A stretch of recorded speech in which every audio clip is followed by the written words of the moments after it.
Hi guys! Magandang araw po sa ating lahat. Ayan, si Kuya po ay umakyat sa puno ng Gimolina. Gawang puputulan po niya yung mga sanga. Gawa nga nung mga nakarang bagyo ay nakakatakot siya kasi sobrang taas na niya at malaki na po yung puno niya.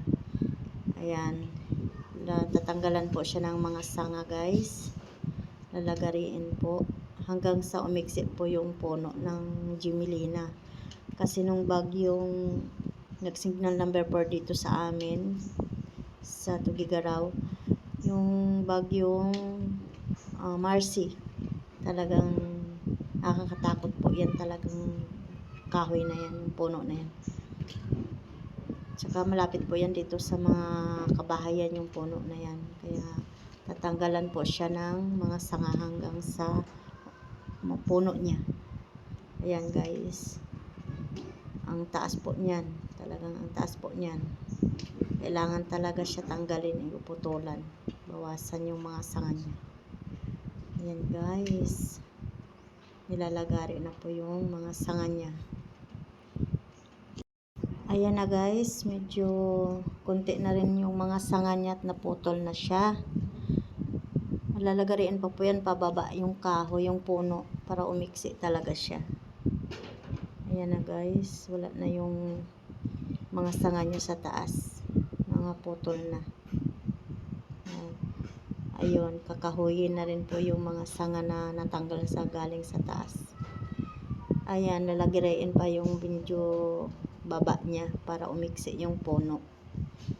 Tsaka hindi naman po yan na magagamit na yung taas na yan kung gagawin siyang kahoy o ipasenso kasi mga sanga-sanga na siya. Ang pinakagamit talaga niyan gawing halimbawa 2x4 ay yung baba ng puno ng Gimolina kasi medyo malaki tsaka tuwid. Pero yung taas niyan guys, kailangan talaga siya putulin gawang hindi na maganda. Ayan guys. Malapit na rin siya matapos guys. Maya konti bababa na rin si Kuya. Ayan, pinuputol pa niya yung bandang baba. Mga sanga. Ayan guys, kailangan talaga mamutol tayo ng puno pag mataas na, lalo na yung lugar nyo ay daanan ng bagyo. Kasi hindi talaga maganda siya sa malapit sa bahay. Nakakatakot. Meron nga pa pong paputol namin dito sa likod namin. Puno naman ng niyog. Mataas na rin siya. At di rin kami nakatulog nung signal number 4 dito sa amin. Gawang halos yumuyuko na yung puno ng niyog. At saka lahat talaga ng bunga niya laglag. Kaya paputol na rin yun. Ito kasing Gimolina to malapit to sa amin. Malapit sa bahay namin. Saka meron dun sa kabila. Meron ding bahay dun na malapit din sa puno na yan. Kaya putulin talaga siya. Hindi na maganda. At nga lalo ngayon na madalas ang bagyo, sunod-sunod ang bagyo. Bagyong Christine, bagyong Leon.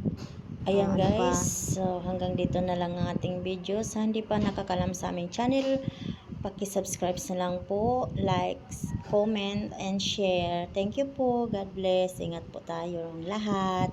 Bye-bye.